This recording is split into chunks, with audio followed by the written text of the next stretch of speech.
Hey, everybody. Today for you, podcast number 67. Today's podcast is titled, Who Wants to Eat?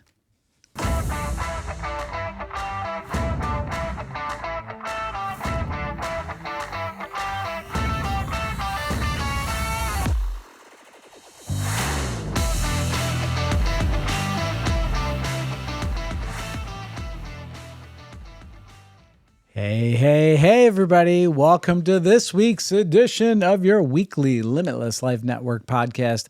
I'm Dr. Pete Lombardi, and sitting next to me is my lovely wife, Sandy, and this is the Limitless Life Network podcast, where we flesh out the limitations that are preventing you from reaching your goals and living the life that you are called to lead. And I want to take this introductory moment to thank everybody for tuning in and listening and being one of our loyal listeners. And once again, I got some great comments from last week's podcast, and I thank you all for just, mentioning to me in different forms of how you got something out of it and how you listened to the podcast. And I think of one of my practice members who's going in for a surgical procedure, and he's going to be laid up for a while. He said that he's going to have a lot of time to listen to the podcast and get caught up on the ones he's missed. So I'm wishing Greg a speedy recovery from his surgery. So hope that goes super well for you. But anyway, those of you that are new, welcome aboard. We're really super glad that you're here. And those of you know the drill, like, follow, share, and hit the subscribe button, please, if you're watching on YouTube. So I don't know why you wouldn't want to watch on YouTube, because you get to actually see Sandy and her lovely smile. Yes. All right. So anyway, let's get on with the show. This is a really good title, right? Mm-hmm. It's a question. Who wants to eat? Who wants to eat, Sandy? Willow. Yeah. Our Grace's puppy dog. Always. Always. That dog wants to eat all the time. Who else wants to eat? I do. Yeah, me too. I love to eat. So it is holiday time of year, and food and eating are certainly a topic that is in the forefront for many different reasons. And everyone obviously needs to eat, and not always does everyone want to eat. If you don't feel well, you may not want to eat. If you're sick, mm-hmm. right? Or if you're full, right? Mm-hmm. Maybe I'm just too full. I don't want to eat right now. Not everybody can eat. Some people can't eat because they don't have any food. And some people can't eat because they're so sick they can't eat, right? And some people just need to eat a little less. Mm-hmm. All right. So why do we eat? Why do we eat? Because we need what? Substance. We need energy. We need nutrients. I don't know if you're going for the hidden meaning. Are we looking at food right now? This is the backstory. Okay. This is the backstory. So, and what do we feed ourselves with, right? Do we feed ourselves with food, right? Good food or bad food, right? Mm-hmm. And we could feed ourselves information, good information, bad information, positive information, negative information.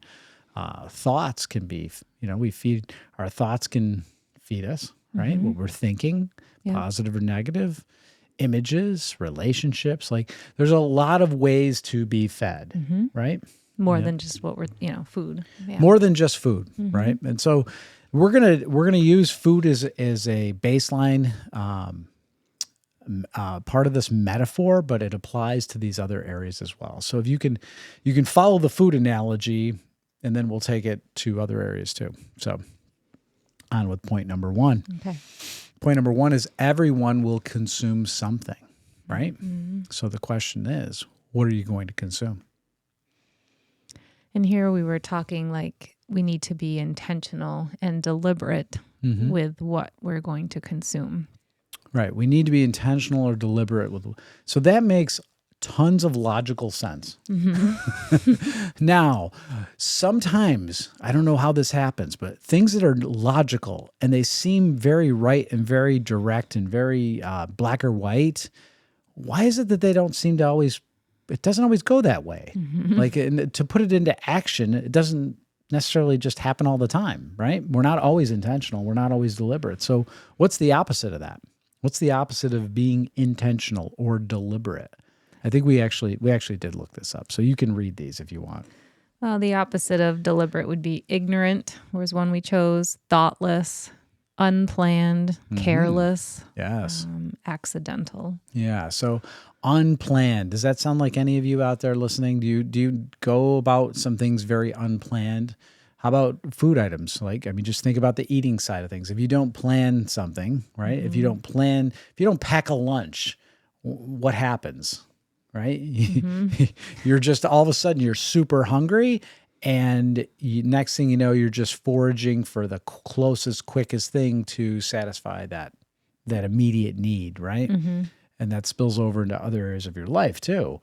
You're not planning, and then something happens, and now you're in this crisis reactionary mode, and you're not being deliberate. You're not being intentional, right? Yeah. And we see that in healthcare. We see that with people's mental states. They get into a crisis mentally, right? We see that with relationships, right? So intentionality. So point number 1 is really about getting you to be conscientious, be intentional, and be deliberate. Be a planner, right? Instead of just consuming anything on a whim. Yeah. All right, what's point number 2? What do we have there? Who is doing the feeding? Who's doing the feeding? This question's really asking you, where are you getting your sustenance from? So what are your sources? Where does it come from? And this brings me back to Sunday night. My phone started blowing up, and it was all these messages and forwarded links and all these things from a couple of my buddies. And they were, I don't know what they were doing. They're probably just scrolling on a Sunday night, going down a rabbit hole. I don't know if you guys have ever done that, but and they're passing on this information to me, and it was all like, I'm just not going there, right? I just had a look, took a look at a little bit of it. I'm just like, I'm not going down this rabbit hole with you guys. Sounds like fun, but not tonight. So, where are your sources? Where's your information come from? Where's your food come from? Where do you, we all know the best food to eat is what? Whole food. Whole food, fresh, right? Yeah. Fresh, right? With local, not with pesticides. Ideally. Herbicides, right? Everybody pays extra. Not created in a lab. Not everybody, but people that are super conscientious about their food, they'll pay extra for organically raised produce, right? So people that are unintentional about their food, they don't care what they consume. They'll go to whatever closest fast food place is that meets their whim at that moment, right? So who's doing the feeding is where are you getting, where are you being fed? Where are your sources of information coming from?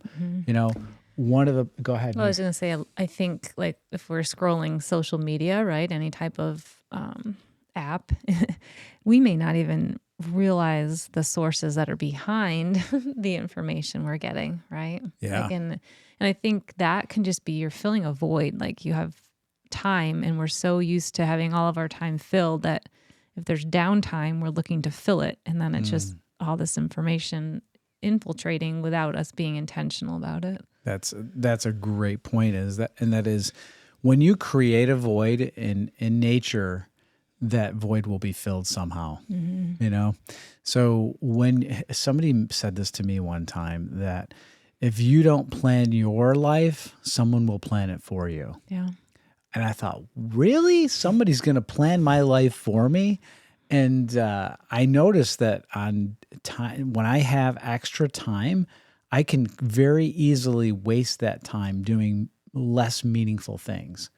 And I can also be dragged into other things that I never intended to do that day if I have free time. Because all of a sudden, your day's wide open, and then your time gets filled with some unintentional thing, and you're going down a rabbit hole. Yeah. Happens a lot to me too. Yeah. Okay. So point number 3 is, what are you hungry for? And here's a question that, I think about, a lot is, what do I want to eat? I know Dr. Tim and I talk about food sometimes, especially like mid-morning at the office. And, for whatever reason, we'll talk about certain delicious foods. And it's a really good thing to do before lunch. It really gets you like excited for lunch. So, yeah, what are you hungry for? What do you want to eat? And this really has a lot to do with decision making. And you're really deciding between an emotional thing, like what you want, versus a logical thing, which is what should you have? What do you actually really need? What does your body require, right?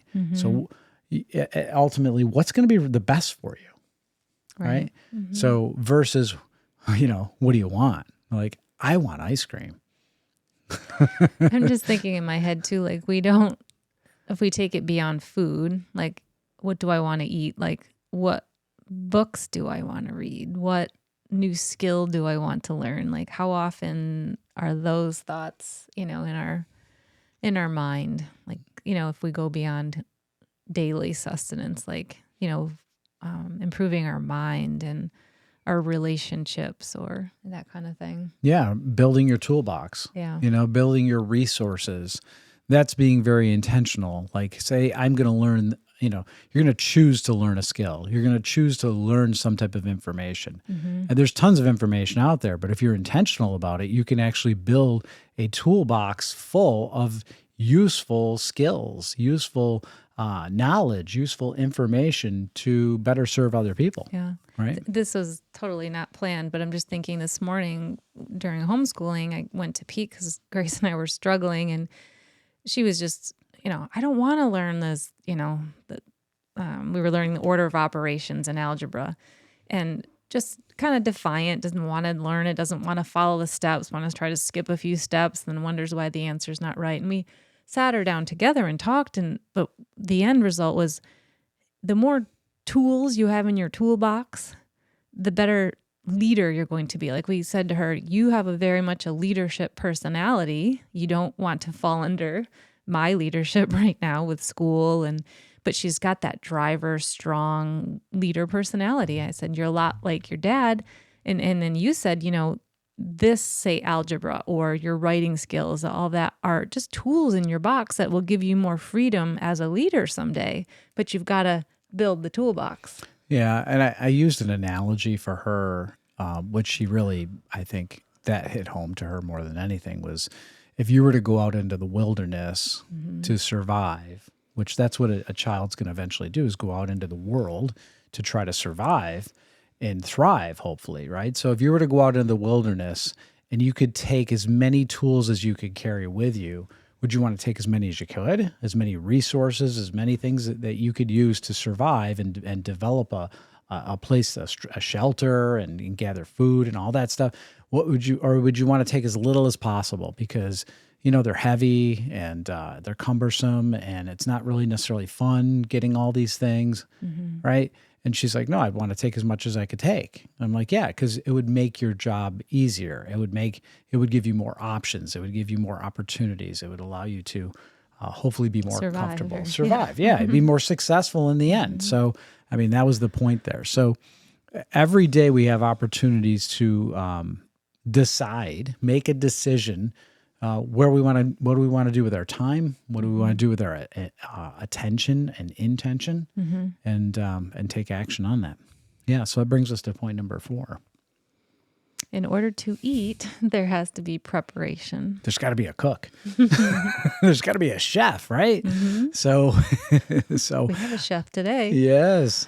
How much preparation? How much preparation do you do, right? How intentional is your preparation? So this is a great, great concept here. And it's a term that was really introduced to me several years ago, that I never really thought about. And it's a great term. It's called initiative. An initiative is that it's really that ability to just start something without actually being told to do it. And when you have a void in your schedule, in your day, whatever, a blank canvas, you have to take some initiative about it. You have to develop some plan, some preparation has to take place. If you're trying to feed yourself, and you want to make an omelet, well, you've got to acquire some eggs, right? You've got to have a frying pan. You've got to have a source of heat. Like, you've got to get the resources together. And then you have to actually go do all the things. Like, for us, we have chickens, right? We got to take care of the chickens, and we feed them, and you have to go out and collect the eggs and bring the eggs in. And, then you got to make the omelet, right? So you got to crack some eggs to make an omelet. Right. Or you could just hope that it's done for you. You could, that's a plan. Some people rely on that plan. Or you could call DoorDash and say, deliver me this from there or whatever. And that's kind of where our culture's gone today, is to let me press the easy button. Yeah. What's the easiest way I can do it? So, and that's the initiative, right? It's a weak initiative, right? There's not a lot of effort that goes into that. And so we're always looking for the easier way. And so we get very accustomed to that. And so when something becomes difficult, what do? Shy away from that. Yeah, because we haven't really exercised that initiative muscle. Mm-hmm. Yeah. So that's something to really think about is how much preparation are you really putting into things? Point number 5 is what? Who are you feeding? What? Who are you feeding? Well, can you feed yourself? Can you start there? Can you feed yourself? Do you just feed yourself, right? Can you feed others? And how many can you actually feed? Mm-hmm. So it starts with being able to feed oneself. And not everybody can feed themselves. Our grandson, Brooks, he can't feed himself. Not yet. No, he's, 5 months old? Mm-hmm. Yeah, so Brooks is 5 months old, can't feed himself yet. He doesn't have the capacity, right? Because he's got to develop more physical skills. Mm-hmm. He can't walk yet, right? He can't talk yet. He can makes cute sounds. Yes, he does. Yes, he does.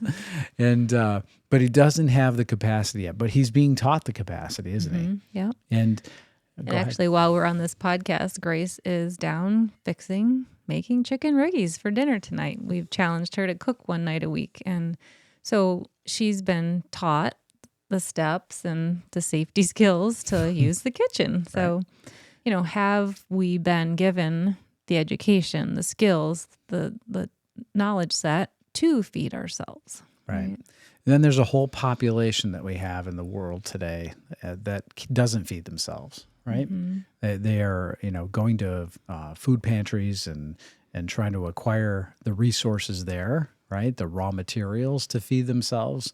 But how does that happen? How do we get so many people that end up in these situations where they've lost the capacity to feed themselves? And I don't have all the answers to that, but there's a lot of things that replace that capacity, and that is, they trade their time for other things. Right? Mm-hmm. They trade their time for addictions, maybe, right? Maybe addicted to drugs, and they lose that initiative now because the only thing that they can think about is their next fix, their next high, right? Mm-hmm. Or they develop a mental disability to where they can't even think anymore because they've kind of, whatever reason, they've gotten into a situation where they've mentally backed themselves into a corner and they don't see any way out. Mm-hmm. And then, we also have the enabling side of that too, where, we don't have a culture that kind of helps save these people. We just pretty much feed them. Yeah. And I'm not saying that we shouldn't feed them, but it's really a difficult problem to solve. Mm-hmm. But it's not just in the realm of food either, right? It's a matter of think about, who are you feeding? Who are you lifting up? This makes me think of, the whole idea of, a rising tide lifts all ships. So who are you bringing up with you as you're feeding yourself? Who else are you feeding? That's one of the purposes of the podcast is to create more awareness, to lift people up, to inspire, to breathe life into you, and to stay connected, because being connected to a positive message is only going to help. Right? It's only going to assist you in life.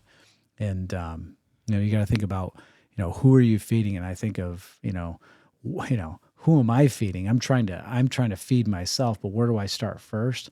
I start with the Bible. I start with Scripture, and that's I start with a message that, that humbles me, because I'm literally a servant, right? I'm a servant of God, and I'm a child of God. And that's where I see my purpose. And this whole podcasting thing is to just deliver that positive message and that encouraging message. Yeah. Yeah. Anything else you want to add? No, I think you covered it all. All right. Well, I covered it all today, folks. No. Right here, right now. Covered as much as we decided to go over today. But that's all for this week's edition of your weekly Limitless Life Network podcast. Stay tuned each and every week so you can stay connected, you can be inspired, and you can keep moving toward your best life by stripping away your limitations. And we'll see you back next week. Have a great week. Have a great week.